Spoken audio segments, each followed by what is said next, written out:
Lebanon थे, Libya थे, Kyrgyzstan थे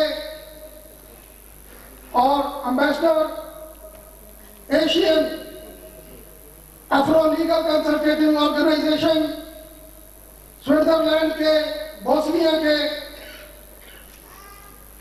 ना जाने there are many more. I welcome all these excellencies. I welcome member of parliaments. I welcome the vice chancellor of Jamia Millia. I too welcome our honorable great Shri Joginder Singh, former CIB director, and last but not the least, I welcome all the awardees who have come here to take this award, including the representative of Dr. Mrs. Moon of USA.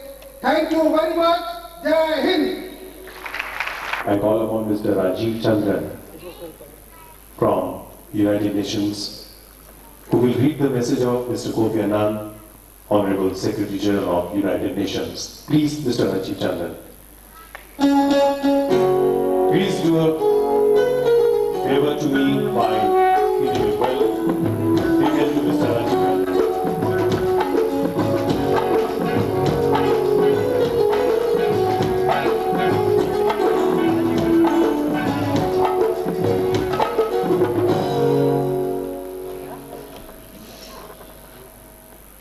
Distinguished dignitaries, Excellencies, ladies and gentlemen,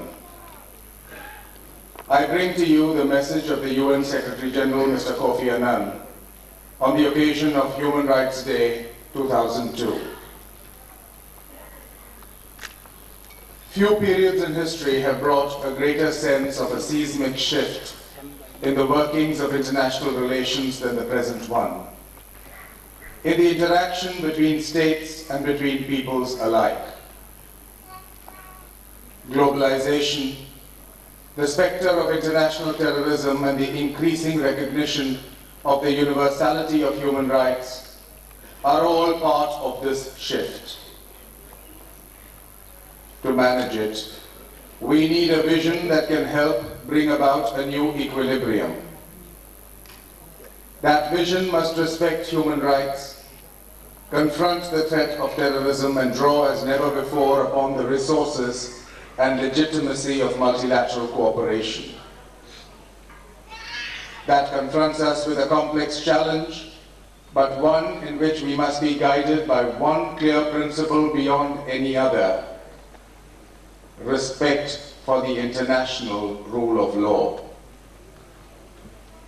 One of the most outstanding legacies of the last century was the development of a body of international law, humanitarian, refugee, criminal, and human rights law, which, taken together, properly understood and effectively implemented, serve to protect the individual from injustice, from arbitrary treatment, and from assaults on fundamental security. All too often, these laws are not honored. All too often, domestic laws are subverted to provide a cloak of legitimacy for breaches of fundamental human rights or infringements on civil liberties. Yet the strength of the rule of law lies in its universal relevance and application, in its grounding in the fundamental human rights of all people. It applies equally to the strong and the weak. Its application is the duty of states large and small. It is the most effective tool to fight criminality and terrorism, and the best guarantee of safety, security, and freedom for us all. On this Human Rights Day, I appeal to all governments, communities, and individuals to recommit themselves to the universal application of the rule of law. Let us ensure that we never take this precious legacy for granted. Let us nurture, develop, strengthen, and defend it. On this day, let us rededicate ourselves to that mission. End of message. Thank you. I thank Mr. Rajiv because this is the job of Mr. Starcevic, our UNIC director, and he specially requested that when you hold a program in small places, you invite me, but such a big places, he is out of town. So I thank him, Mr. Starcevic, and his representative, my friend, Mr. G. Please.